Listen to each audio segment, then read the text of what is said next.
కార్యక్రమానికి వచ్చిన అమాయకులందరికీ ఒక నమస్కారము, సౌండ్ పార్టీలందరికీ 2 నమస్కారాలు. ఇక్కడ మహిళామణులు సోదరీమణులు చాలా మంది ఉన్నారు, వాళ్ళ కోసం చెబుతున్నాను. ఒకసారి అడిగారు నన్ను, ఆడవాళ్ళు మంగళసూత్రాన్ని కళ్ళకద్దుకుంటారు, చెట్టంత మొగుడు పక్కనున్నా కూడా ఆ మొగుడినే కళ్ళకద్దుకుంటే బాగుంటుంది కదా, మంగళసూత్రంలో బంగారం ఉంటుంది కానీ మొగుళ్ళో ఉండదు కదా అన్నాను.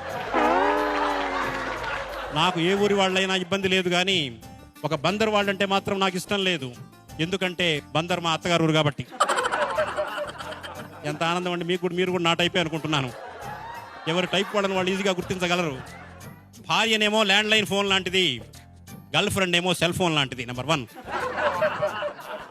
దీనికి తేడా ఇంకోటి ఏంటంటే, సెల్ ఫోన్కు 2 కనెక్షన్లు ఉండొచ్చు, 3 కనెక్షన్లు ఉండొచ్చు. సెల్ ఫోన్కు, ల్యాండ్ లైన్కు మాత్రం ఒకటే కనెక్షన్. ఇంకోటి ఏంటంటే, సెల్ ఫోను చూడగానే ఎంత అందమైన ఫోన్ అయినా 20,000 30,000 పెట్టి కొన్నైనా ఈ పీసు మారిస్తే బాగుంటుంది, ఈ పీసు మారిస్తే బాగుంటుంది అనుకుంటారు. ఎన్ని పీసులు మార్చినా మెంటల్ పీసు రాదు. ఒక ల్యాండ్ లైన్ వల్లనే మెంటల్ పీసు వస్తుంది. సెల్ ఫోను ఛార్జ్ చేస్తేనే పనిచేస్తుంది, రీఛార్జ్ చేస్తేనే పనిచేస్తుంది. ల్యాండ్ లైన్కు ఛార్జింగ్ అవసరం లేదు, రీఛార్జింగ్ అవసరం లేదు. ఆ తాతగారు ఏం పలకడం లేదంటే సెల్ ఫోన్ 2 3 ఉన్నాయని నాకు డౌట్గా ఉంది. ఇంకో విశేషం ఏంటంటే, సెల్ ఫోను ఛార్జ్ చేస్తే పనిచేయడం, రీఛార్జ్ చేస్తే పనిచేయడమే కాదు, ఇంకొక పెద్ద సౌకర్యం ఉంది అందులో.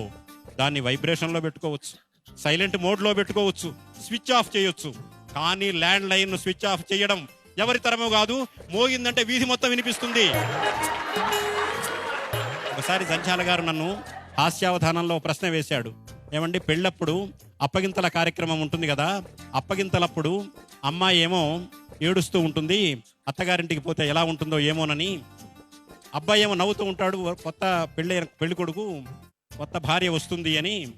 మీరేమంటారన్నాడు. నేను చెప్పాను, ఏం లేదు, అమ్మాయి అప్పగింతల కార్యక్రమంలో ఏడుస్తుంది, ఆ అమ్మాయికి అది ఆఖరి ఏడుపు. అబ్బాయి నవ్వుతాడు, అది ఆ అబ్బాయికి ఆఖరి నవ్వు అని చెప్పాను.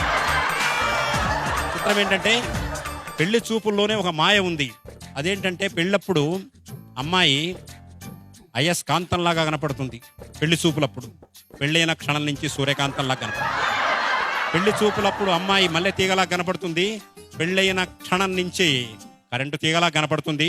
కావాలంటే ఐశ్వర్య భర్తను కూడా కనుక్కోవచ్చు మీరు.